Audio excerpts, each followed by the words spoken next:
good afternoon, everyone. Welcome to our book launch this afternoon.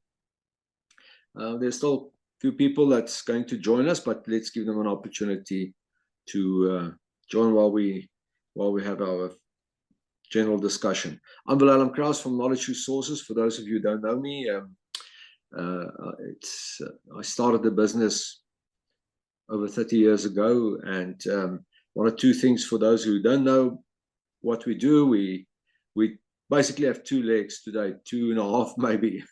One is where we publish business and management leadership books, the type of stuff that you're going to hear about this afternoon. We're a niche publisher. Some circles they call it a boutique publisher, but we are independent. We publish about 12 to 15 titles per annum, and what you're going to see this afternoon is really what we try to achieve in terms of standard, from very practical to quite conceptual as well. And then we have a conference, a workshop division training. That's on the rolling PowerPoint. You've already seen some of that. The type of conferences with the same sort of genre that we publish in. And we do, obviously, we do quite a bit of research in human resource management and human capital and so on, human capital management. So that's basically what we do. Welcome to everybody. We hope you're going to enjoy this afternoon. You can maybe post in the chat room where you're from, where you are at the moment, and we really hope you're going to participate also in questions and comments that you might have. Use the chat and or the Q&A, either one of the two sessions. So we contracted with you that we will end the event around about 6 o'clock this afternoon. So I'm very privileged to welcome our Nico. Sorry, I'm going to interrupt myself here. Nico, Professor Nico Schutte has just joined us. So, Nico, everything there okay? Can you hear us? And I'm good. Thanks, Wilhelm. I'm good. Beautiful. Thank you very much. So I'm going to introduce the authors quickly for this afternoon, and then I'm going to kick off with a couple of discussion questions. And as I said, guys, you're all welcome to chip in and ask questions and so on. The books are available from us ourselves online, or you can send an email or whatever. The address and the link will be posted in the chat room by Zia. We will also send you a link by email. And the books are also available on Amazon and also at Exclusive Books. Dave's book will get into the store sort of early next week. End of the week, early next week will be in the stores. The other one is there already. Okay, I'm going to quickly introduce the two authors. My first author, and that's Dave van der Merwe, who wrote Mindset Really Matters. Dave is a senior executive at Mac Consulting. Now, those of you who know him, his life took a pivotal turn in his 20s when, in a rugby injury, he nearly left him paralyzed, which in the end shaped his passion for purposeful living and as well as inspiring others. He's the only chartered accountant that we have as an author, and that we've ever had as an author. I don't think, Dave, there are many chartered accountants who write books, except textbooks for university textbooks. Nevertheless, he is a chartered accountant and management consultant. He specializes in unlocking leadership potential, driving executive effectiveness, and leading transformative development for senior leaders. He previously also wrote a book called Your Leadership Footprint: How Will You Be Remembered? So purpose plays a big role in Dave's life, and that's why he shares his knowledge with everybody. Right, my other two gentlemen, firstly is Marius, Dr. Marius Pretorius. He's a business psychologist with over 35 years of experience helping leaders and organizations navigate change, complexity, as well as organizational culture. As the founder of TDCI, he equips leaders with the insight, tools, and mindset to unlock potential, as well as foster inclusive teams and lead with purpose and clarity, as well as impact. And then, is Nico not here anymore? I'm with you. And then we have Professor Nico Schutte, who is a development psychologist and a thought leader with over 25 years experience in executive academic leadership. Professor Nico holds 2 PhDs, and he's recognized for his strategic influence in leadership competency design, policy development, as well as cultural transformation across sectors as well as continents. And these 2 gentlemen together the co-founders of the Fortogenesis Center for Human and Leadership Emergence. I think it's the first time I pronounced that correctly. And they are passionate advocates for regenerative leadership, enabling leaders to navigate complexity with coherence, courage, and consciousness. Okay, so we have, let's give them a warm welcome and a round of applause.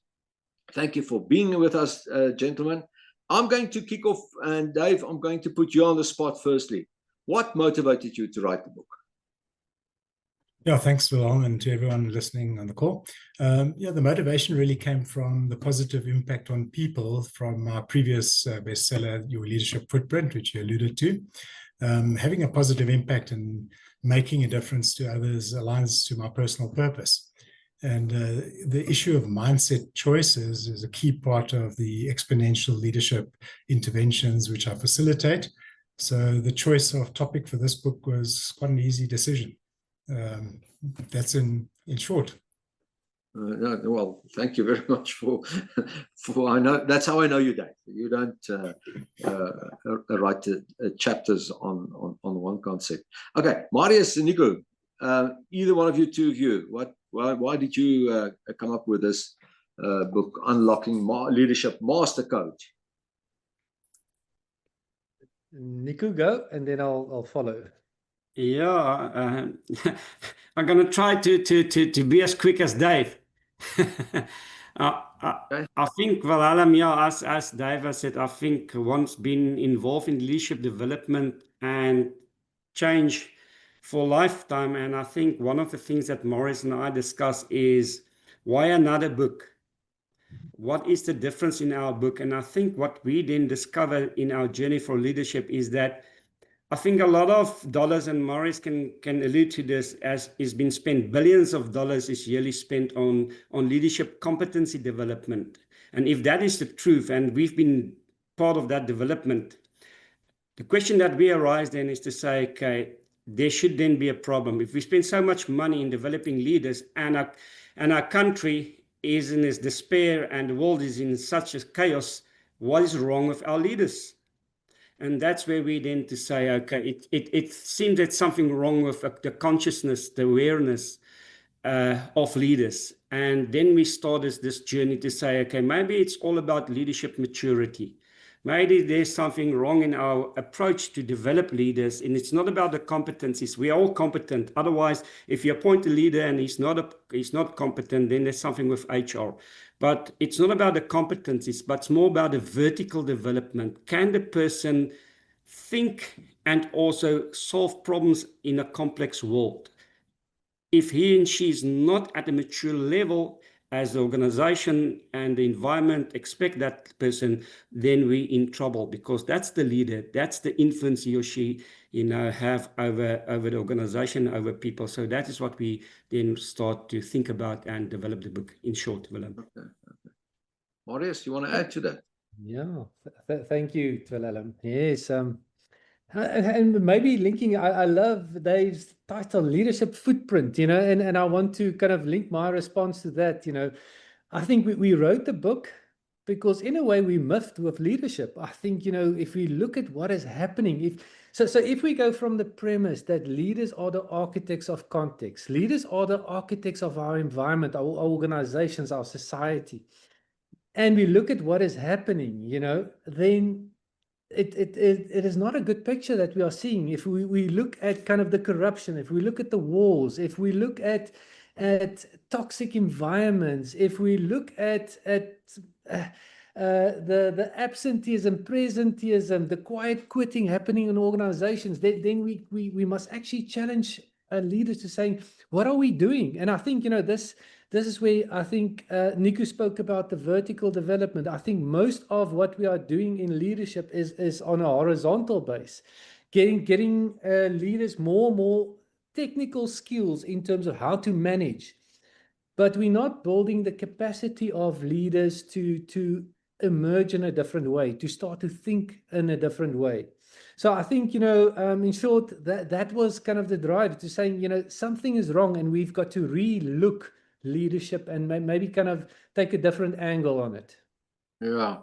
Look, we've published many books on leadership over the years. And I mean, there are thousands of books. No, tens of thousands of books on leadership.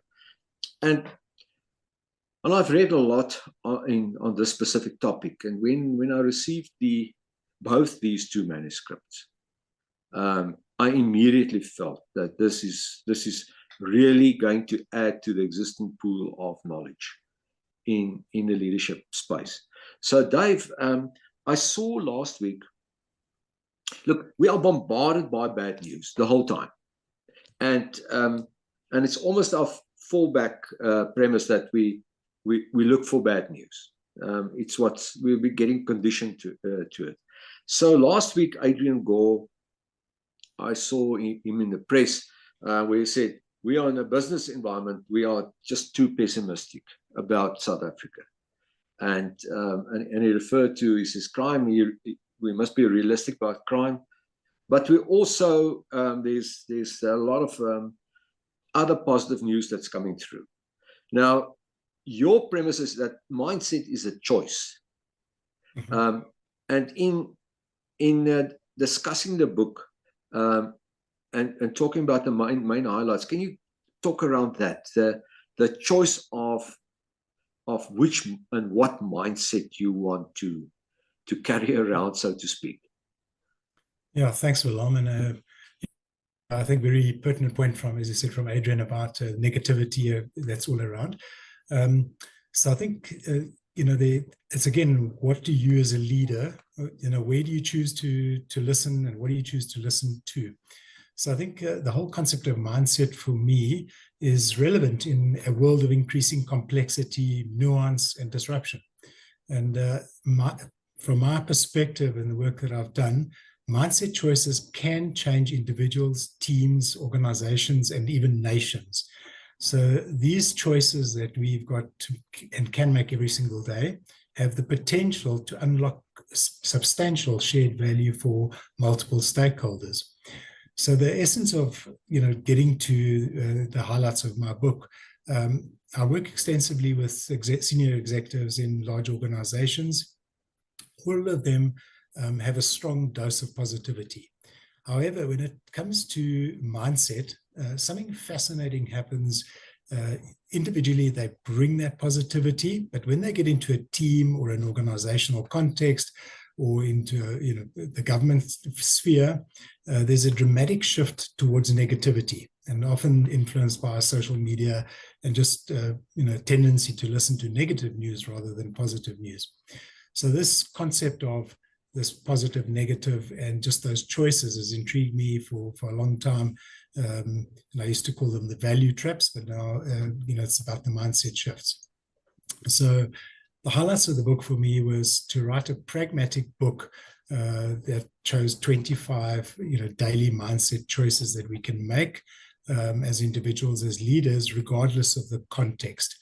And so real business issues are highlighted in my book using reflective fiction stories, one with one side of mindset choice and one with the other side. And this really allows the reader to experience those choices in a unique way. And really that's what then gives you the insight and say, well, what do I choose to be? Do I choose to be a negative leader or do I choose to be a positive leader?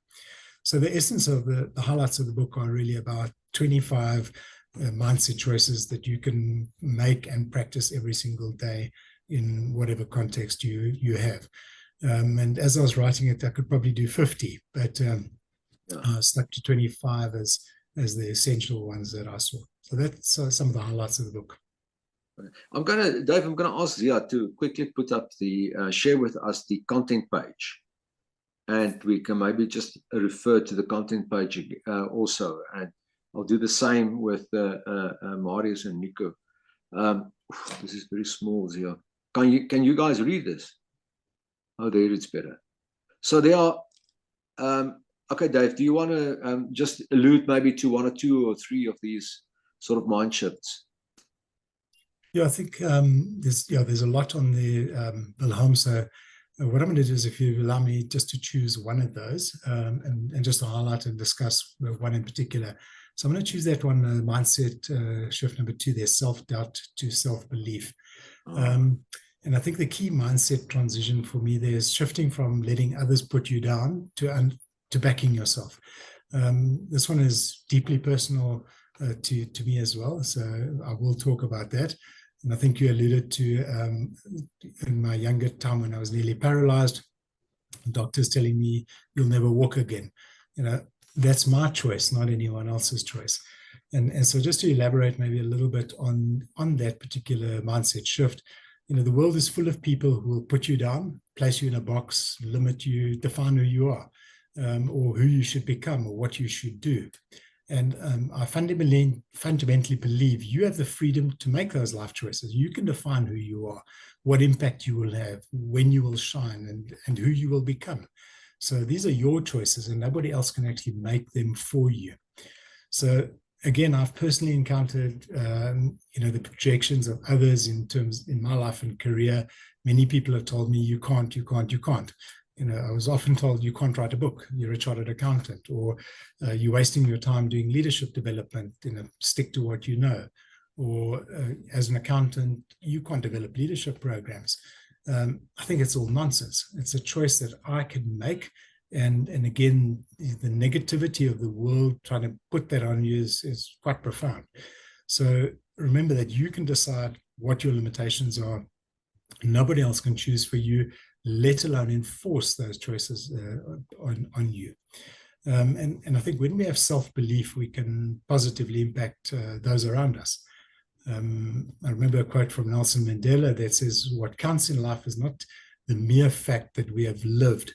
It is what difference we have made in the lives of others that will determine the significance of the life we lead.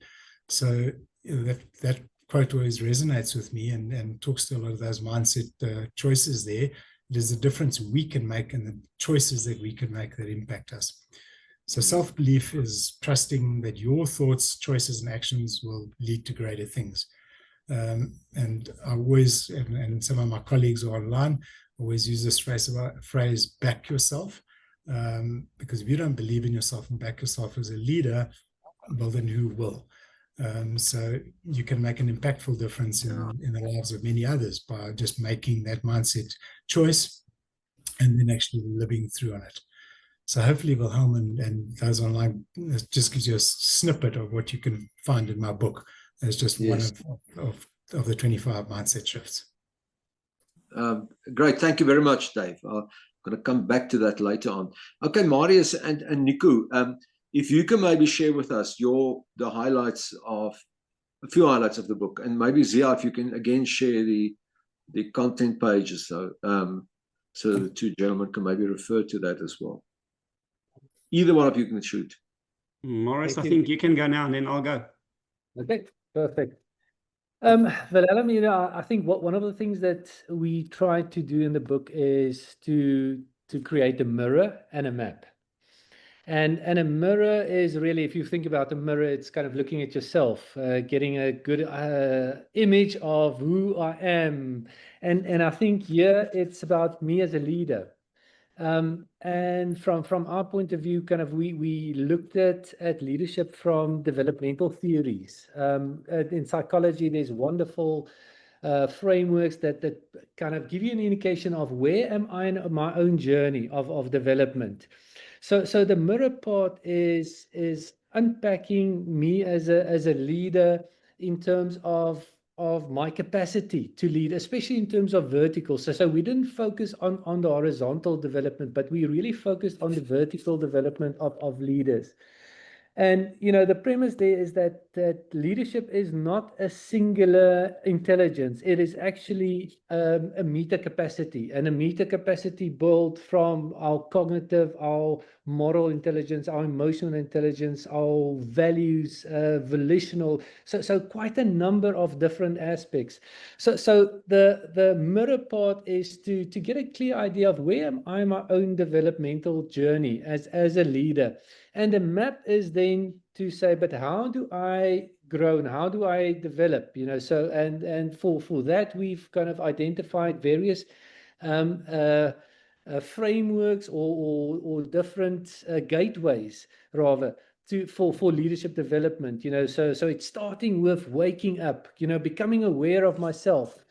Maybe kind of linking to Dave, becoming aware of my own mindset and also understanding, but where does that come from? The socialization, the maybe the life experiences that has formed me. So that is the first growing or the waking up. Then the growing up is kind of linked to numerous developmental processes, for instance, emotional intelligence, values intelligence, and it's about my own developmental journey in each one of them. Then it's about cleaning up. Each one of us, throughout our life journeys, hold on to certain narratives, certain experiences that actually hold us back, that restrict our growth and development. So that is the part of saying, what are certain of the things that we can leave behind. And then showing up, that I think is so important, is how do I show up as leader? So what is the behavior that depicts me, but more than just the behavior is what do I stand for as a leader? What do I represent? And lastly, it's the linking up journey. That is how, what type of community do I create? How do I connect with people? The trust that I build, the psychological safety. So I think, the map or the mirror is then kind of just where am I in my own journey? And the map is to saying, how do I actually develop? How do I progress throughout it? Nico? Yeah, thank you, Marius. And I think one of the things that Dave said is very important. This is also something that is important to us, is this conditioning. That we get so quickly conditioned and that we don't assess ourselves and say, okay, to what am I conditioned? And this is what we also build this book upon, to say, okay, I've been in very courses and developmental for leaders, for leadership, and one of, especially when it comes to executive leadership, when they talk about, when we talk about, for instance, the double helix, what is this? What is the context of our world now? We talk about the VUCA, we talk about post-COVID. What does it mean? And Marius and I looked at the world and we say, whoa, it's time that we really understand what is the world that we are really dealing. And we coined a phrase that we call the fragile world. And that is very important, because I've heard so many times people said, you must become agile. But nobody understood what does agile means. Tell me, what is an agile leader? How does it work? What is the knowledge or the competencies I need to become an agile or adaptive leader? To what do I need to adapt to? Nobody could have told me, and that is what we call maturity.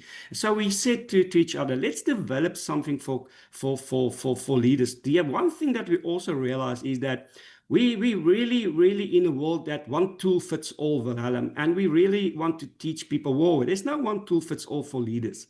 It's not about emotional intelligence, and then somebody teach us emotional intelligence and we become this emotional intelligent leader and we want to be emotional intelligence for everything.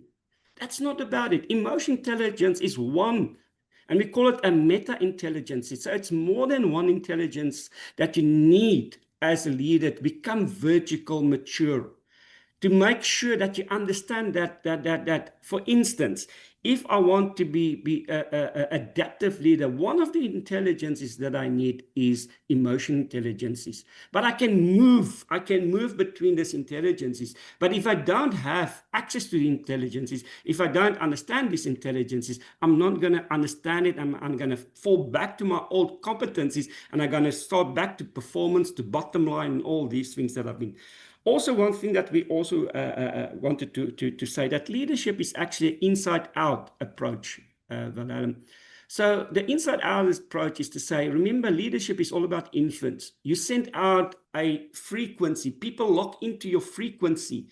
Do you understand? That's your energy that you send out there. People look at you. They see you. They want to become you, because we're mimicking people.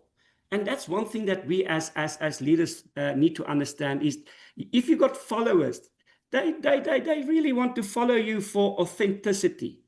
And that's what Dave also talked about, your footprint. Is it an authentic footprint, or do you want to leave a footprint that somebody else has left that you want to become? You know, do you want to become Mr. Mandela? Or who are you? Who are you? Who are you, the authentic you? And that's what we call the gateways. It's from being to becoming. What is the gateways that I need to go through? And what is the intelligences that I need to understand? Not the competencies, but what is this maturity that I need to become conscious and aware of? I need to wake up, because sometimes we are so conditioned, and we take that same condition and we want to take that one tool that we've been developed, and it's still a 30, 40-year-old tool, and we come into this new world. So, and we call that an algorithm. We call that you're an architect of this algorithm that you need to find and you need to run. And that's what we call unlocking your own algorithm. And that's writing your own code. Nobody else goes, you're unique. Nobody is the same, Valhalla. And you need to understand what is it that you need to go through to wake up, to clean up, to grow up, as Marius said, so that you can become the best part of you as a leader, and then say, okay, how do I influence my people? What is it that I can bring to the table as a mature leader so that I can co-create with my people and I understand the value of my contribution? Yes, okay. Thank you, Nico. And everyone else. Just a quick question, Marius, maybe from you this time first. Who's the book intended to and for? Sure, Willem. So I think it's about leaders. It's and we just had a session kind of prior to this where I think one of the themes that came out so strong, it is not only for the executives, it is actually for everybody. Because I think one of the themes that people spoke about is about self-leadership. So each person is in their own journey, and this is really about saying, but who am I, where am I in my journey, and how can I basically develop and actualize my own potential? So yes, it is for leaders, but it's actually also for every person, to read and say, this is kind of about your journey, about actualizing yourself. Yeah. What's nice about the book, in the case studies, you refer also or use NGOs, for instance. So it's not, as you mentioned, not corporate leaders. It's for community leaders and people in society at large, and so on. Dave, and what would you say? Your book, a mindset for who would you recommend reading it? Thanks, Will. Very similar to what Marius alluded to. Primarily business, because there's a lot of business stories that business leaders can relate to, but really it can apply to anyone. It can apply to you personally, to teams, corporates, government. So there's a lot of choices that you can make without having to delve into the stories that relate to practical business realities. But even if you choose negative to positive or self-doubt to self-belief, that can apply to anyone in any context as well. So it's not specifically designed just for a niche market, but really can apply to anyone. So you don't have to, there's opportunity for everything, even including sports teams. There's one particular mindset shift that talks about unlocking potential. Now that can apply to a sports team, as we see sometimes with the Springboks. So it's not meant to close out or be closed to anyone, but really anyone can benefit from reading and making those choices in their lives. I don't want to see them if they really unlock their potential. So, yeah, I think, look, if you're managing people, and you have somebody that's self-centered, and you would like him or her to move more to a human-centered mindset, that's the recipes here. The examples are here in the book. Or the one that I really that my eye just caught here is Mindshift 10, from crisis, chaos, and firefighting to resilience and clarity, because that's one of the things that we really battle with, clarity. Yeah. Guys, I'm going to move away a bit from and I'm going to move a bit away from the two books now, and I want to talk about leadership in general. But before I do that, if you order for the audience, if they order the book, either one or two, here's the thing. Basically, you have to have these two books on your desk, both of them, and you'll find a great benefit from reading it. But now here's the thing. You'll get a 15% discount until Thursday the 2nd, and Zia will post that in the chat room again, where the link is. Okay, why is it so difficult to lead today? I mean, if we look at all the trust and sort of trust surveys that comes up, the confidence and the trust in leadership, it doesn't matter whether it's politics or doesn't matter which institution you're talking about, is at its lowest yet. And I know the world is very complex and there's a lot of disruption. But why is it so difficult to lead? We spend billions of dollars. It's one of the biggest. You can use any figure. The latest I've seen is 35 billion. It's a $35 billion industry, excluding China. So and that's quite an industry. What do you think, Dave? You want to kick off? Yeah, thanks, Wilhelm. Absolutely. I think just to hone in on that, lots of money spent on leadership. But I think a lot of it is just kind of general training rather than very specific development of leaders. But I just want to touch on the trust issue, because I think, the distrust that we see just globally at the moment emanates from predominantly how leaders show up. And Nico touched on the issue just now. How do leaders show up? And so we do quite a lot of work when we think about trust, that it is a predictable experience of how you as a leader show up, your style, on a day-to-day basis. So, some of the key elements that help you build trust will be, firstly, your value system. So that authenticity, integrity that Nico touched on as well. So it's, what is your value system? What is the shared purpose that you bring for a particular team? How do you pitch up as a leader? What are your behaviors? How do you engage people? And if there's a predictable experience of how you pitch up and show up as a leader, you will build trust. The opposite is also true. If your leadership style changes every single day and you're authentic today but don't have authenticity tomorrow, no integrity on Wednesday, that is going to lead to distrust, because no one knows how you're going to pitch up. And so I think my reflection of why a lot of money is wasted is there's a lot of money spent on training, on skills and competencies, the horizontal development, but not enough on actually equipping you as a leader to show up. So that's one of the areas that from the work we do at MAC, we've been quite deliberate about focusing on how do you unlock the leader and help them show up as the kind of leader that they need to be. And and again, we see that a lot of this mistrust or distrust in private versus public sector, again, because leadership changes all the time, and you read one thing today and tomorrow the leader pitches up differently. So of course the distrust is going to grow. So really everything boils down to how do you show up as a leader? And if you can be consistent, predictable, and you touched on one mindset shift around humanity. If you bring your humanity to your role as a leader, people are going to trust you a lot more and be a lot more prepared to follow you as a leader. So yeah, in the absence of that, you get what you get.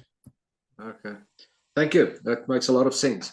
Marius, you and Nico, both your one leg in the academic environment and the other one in the world of work and so on and practice. What do you think? Why are our leaders battling? Secondly, why is leadership development programs? I'm generalizing, obviously, here. Yeah. I mean, please, I don't want to discredit all leadership development programs at all. Yeah. But what do you think? Thank you, Willem. Yes. So I think Nico spoke about the fragile environment. You know, that in a way it's really, like you said, it creates hyper complexity. It is like VUCA on steroids. So I think it creates an environment that poses a lot of challenges. And one of the frameworks that we use is the double helix. And I think Nico quickly spoke about that. You know, it talks about your context. So it's kind of this increased complexity on the one side, and now on the other side, we need to develop our own ability, our own competence, our own skill set to actually deal with that. And because if it's on the same level, then we can successfully deal with the complexity of our age. So I like what Dave said about, you know, kind of we need to show up, but the show up is the outer side. Before we can show up, we need to do the inner work. And that is kind of where we are talking about the waking up, the growing up, the cleaning up.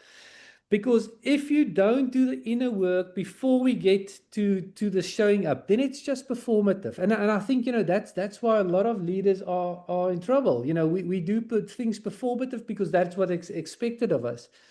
But because it's not Nico spoke about the inside out, because it's not who I am. Because the other side of performative is being. It is not something that I just do. It is something that I am, something that I truly believe in.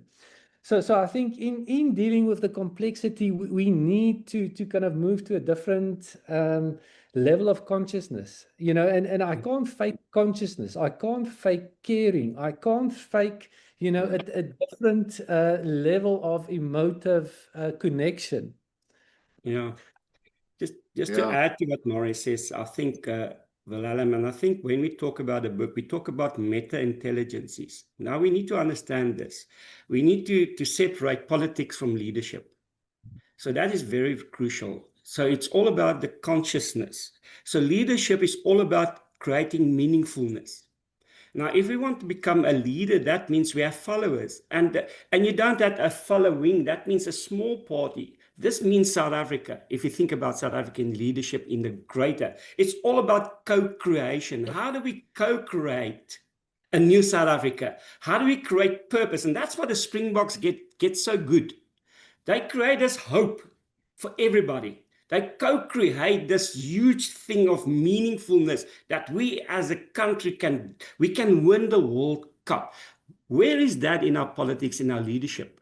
Where does that come out in that consciousness of we are one, the unity that leaders need to create? They need to understand it's a meta-intelligence. They need to wake up and say, whoa, wait, this is not about the ego, about me and my followers. It's about a bigger thing. We need to co-create. What is that co-creation? This is what I need. I need to understand I've got logics and lenses. What is my logic and what lens do I put up? Do I put the ANC lens up? And what does the ANC? Do I put the EFF? What is the lens that I'm putting up when I look as a leader to people? Do I put a lens up and look at a greater good? What is it that I do? And then, what does this, as Marius says, what is this now in line with my fragile world? How does this line up to the bigger world? How does it align with the hope that I give people? What is it that I give people within my own? And it starts as a small unit of, you know, as an organization. What is it that I do as a leader at this small unit called an organization? How do I create hope? How do we co-create a better world for everybody? How do I create meaningfulness for everybody? Purpose, as Dave have said in the beginning. You know? Okay. Thank you, Nico and Dave and Marius. Guys, if you want to ask a question, you've to our panel, you are welcome. Or if you want to make just a comment, also very welcome. We can take questions anytime as soon as you post them. Yes, you know, when you talked about showing up, there's a Professor Nancy Cohen. She's at the Harvard Business School. She's let's call it a business historian. She writes beautiful books on the history of businesses and so on. And during COVID, she wrote, and then she wrote a book also on managing and leading in crisis. But that was published before COVID. But during COVID, she wrote an article in Harvard Business Review. And here's the one thing that she says: in a crisis, you as a leader must show up physically, the outward, shoulders back. You should look confident. You should have your chin out and you say, listen, we will have a plan. And then you do nothing.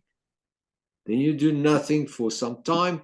You just ponder and think about the problem. You take your time. You know, that balcony story, you go up to the balcony and have a look. Okay, Mark Cottrell, I have a question here. What a great panel. All right. I've thoroughly enjoyed the interviews and conversations. Thanks so much. Okay, Mark, thank you. You don't have a question. If you have some advice, a practical advice to people on call here, for instance, something that they can take away and implement tomorrow that's stemming from your book, what would that be? Dave? Thanks, Willem. Sure, there's probably a lot of things that you can take away. But I think the one thing that always stands out for me is the whole thing around talent and unlocking potential of other people. And again, we spoke earlier about humanity and bringing humanity and, you know, showing up as a leader. But I think there's one thing that you can take away is you as a leader, you know, we spoke about followership. Marius and Nico both touched on that one there. But what can you as a leader do to unlock the potential of everyone that you come across? And I use the concept of finding the gold. So can you find the gold in every single person that you're encountering? So again, some of the leaders from, you know, over the last couple of decades have been very autocratic, and they've not seen people as human beings, but as resources or objects that they can use. So just how do you bring that practicality to work and to apply tomorrow morning? And so every single person that I encounter, what is their potential and what can I do as a leader to actually help unlock that potential? And I call it finding the gold. And it's quite fascinating when I just engage a lot of leaders on that. They'll say to me, oh, you know, Dave's not that good, or this Dave's a bit useless, or you could do more of that. And just flipping that kind of mindset around to say, every single one of us has potential. And as a leader, if I can unlock that, that person's better off, the team's better off, the organization's better off. So that's just kind of one quick thing that jumps to mind. Yeah, that's great. Thank you very much. Marius, Nico? Go for it, Nico. Yeah, sure. I think, Willem, I think, yeah, Dave spoke about it as well. But I think for my, it's like the elephant in the room. How do you eat an elephant? And you eat it, you know, piece by piece. And I think this is the thing for me when it comes to development. And the first thing is to become conscious, to become aware of who am I. You know, you know, sometimes we have this idea. I take it's like an aeroplane. When you get on an aeroplane, as a small flight, and your petrol tank can only take so many liters, and your range is only. But you have this expectation that I can fly from Oran Tambo, you know, to Russia with this aeroplane. So somewhere you're gonna go down because your expectation and the range that you've got, because you didn't check. There's something wrong with your expectation and where you're going to get. And sometimes that's what we do. So there's some expectations, but our maturity is not there. Our consciousness is not there. We don't know who we are. And if you don't know who you are and where you can go with what you've got, you're in trouble. And that's why we say, and we always say to clients, you know, development and maturity, it's a process. It's a journey. But you have to start somewhere to get somewhere. And that's what we are saying, Wilhelm. It's a journey. Okay. Marius, you want to add to that? I love that, Nico, precisely. You know, for me, it's leadership is a journey. It's kind of not this one-off thing. It's a journey, you know, and kind of in our previous session now also we spoke about the concept of being grown up, you know. So I think a couple of decades ago, people said, you're grown up.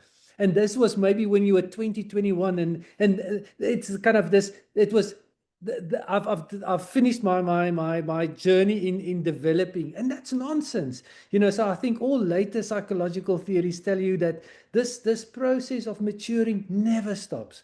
Maturation keep on going till the day that you're 80, 90, 100. So I think I love what Nico said about leadership is a journey, you know. So I think what we did try to do in the book is try and give a very practical, pragmatic journey of how leadership evolved, the different stages in which you can develop.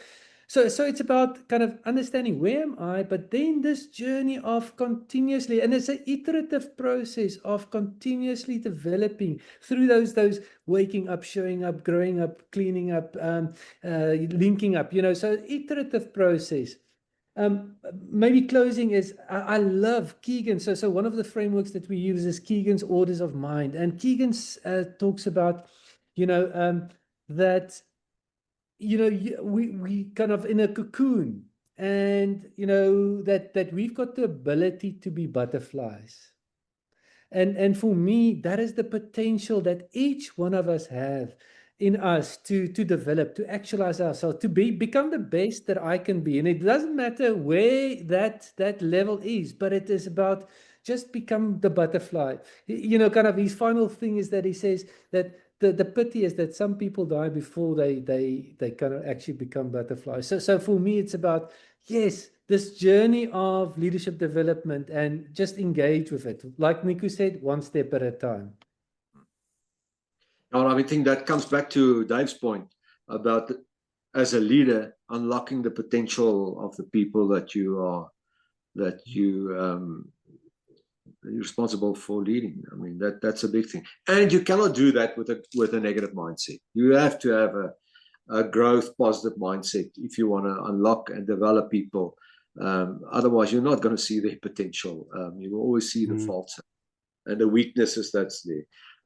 Guys, let me just check here whether there's anything else. No, there's no. Nobody else wants to ask a question. I think that's basically bringing us to, well, Victor, I have a question. Ask, Victor, please. Type it in for us, please. I'm going to ask you guys while Victor Berg is going to type that question. I'm going to ask you guys in closing.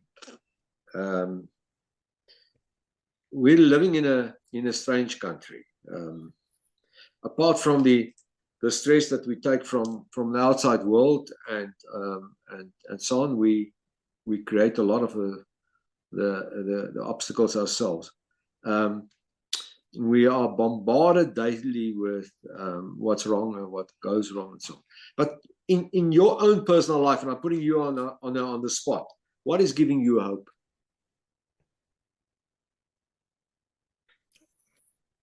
Okay, I'll jump in. Wilhelm, what gives me hope is that there's just so much good opportunities out there to grow, to be curious, to change the world. And I think just often with the leadership work I do, or whether someone's read a book, if you can make a difference in just one person's life every single day, that gives me hope. That gives me encouragement, because it means you're having a positive impact on someone else. And again, I think we've touched on it a couple of times. You can either be subjected to the negativity and live that and be consumed by that, or you can actually, use the time and the energy, as my colleagues have spoken about, to actually be positive and to generate, inspirational leadership behaviors, generate positivity around you. There's enough negative people in the world. We need more positive people. And I think if we can just be that quite deliberate and intentional, just make it make it different for one person every single day, we're going to start to change the narrative that goes around the country. And it'll be, that's something that can be fed. And if you do that every single day and it multiplies, that's a positive impact. Yeah, I think but it's very intentional. You've got to be intentional. You've got to be intentional about making choices every single day. Yeah, I just want to see, okay. Marius, what do you say?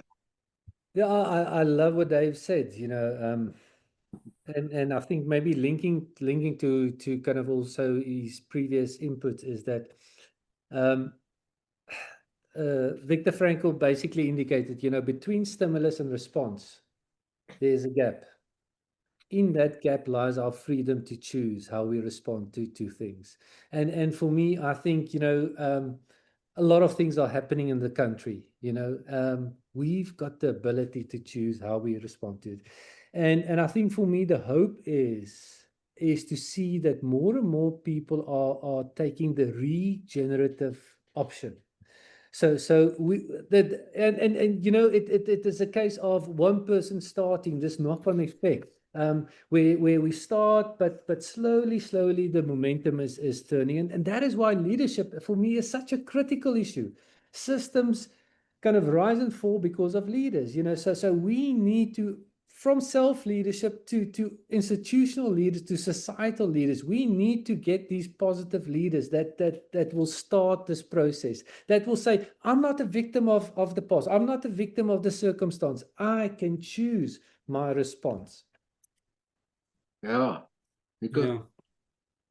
I think, well, Alan, thank you. I think that's a great question, and I think a debate on its own. But I think every Saturday when I watch the Springboks, I get hope. And the hope is not because we're winning. The hope is when we see people that applauding.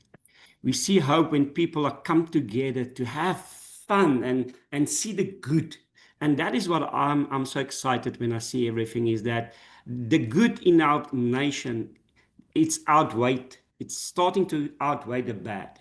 So there's a movement, and we call it, as Marius said, that we call that consciousness is start to happening, and people are now becoming conscious about what can we do as a nation if we stand together as one and become the best nation, make South Africa proud, and that is to me what gives me hope, Willem.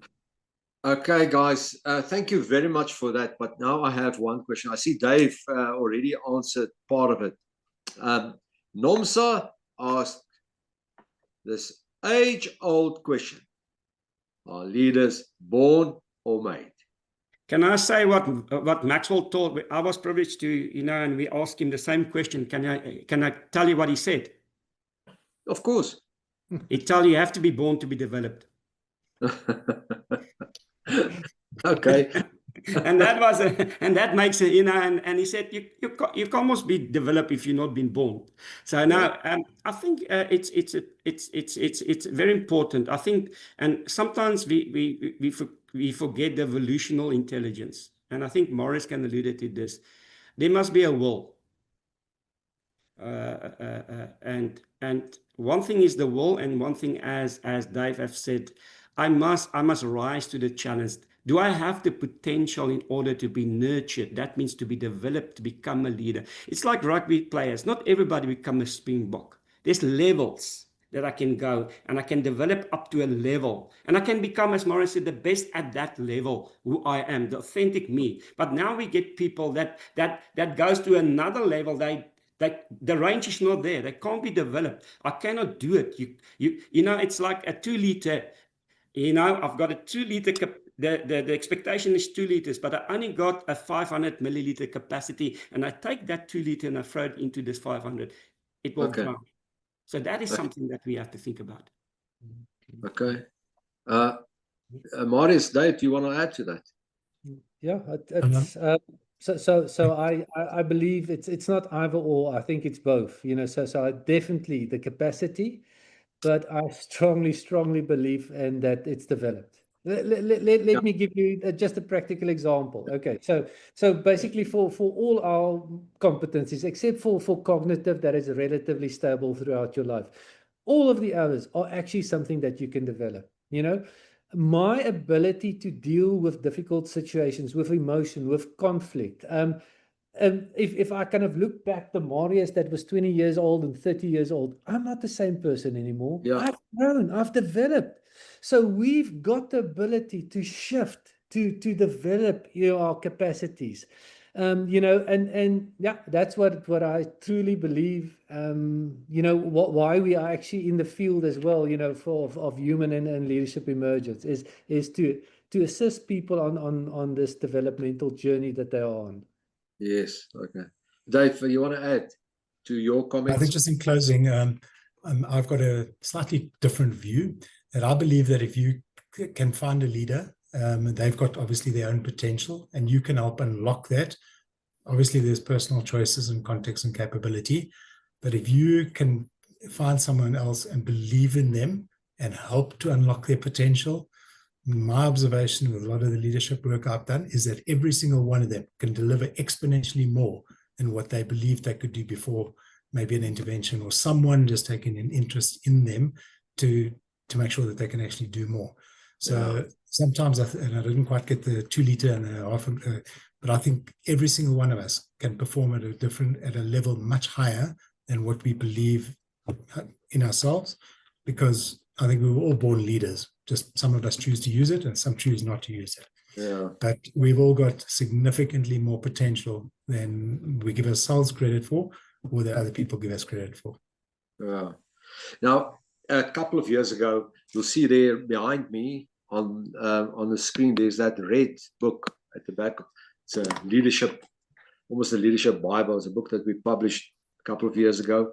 And we did interviews also, amongst others, with prominent leaders. And one of them was, and I did that interview with him, Dr. Ali Bacher, who was probably one of the most successful cricket captains this country has seen, a great sports administrator, and so on.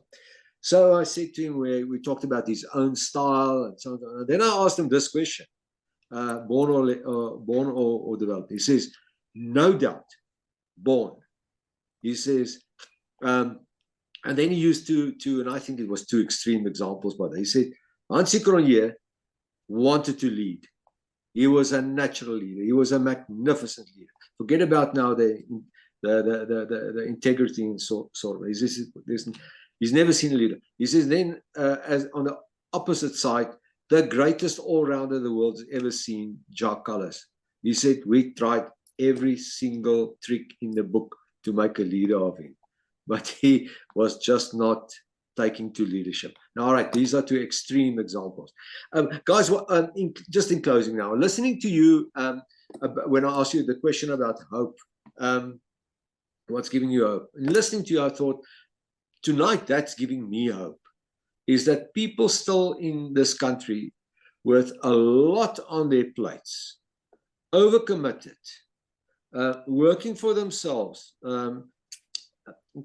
running businesses, and being in the academic world that is very under pressure, much under pressure, still take the time and effort to share their expertise and wisdom and put it in a book and find the purpose to publish in a field, in a country which is small, not a great market. I think that's giving me hope. So thank you. I salute all of us. Salute you 3 tonight, and for the wonderful work you're doing in developing people and unlocking that potential, Dave, that you were referring to. Thanks a lot, guys. Thank you. Thank you. Have a great evening.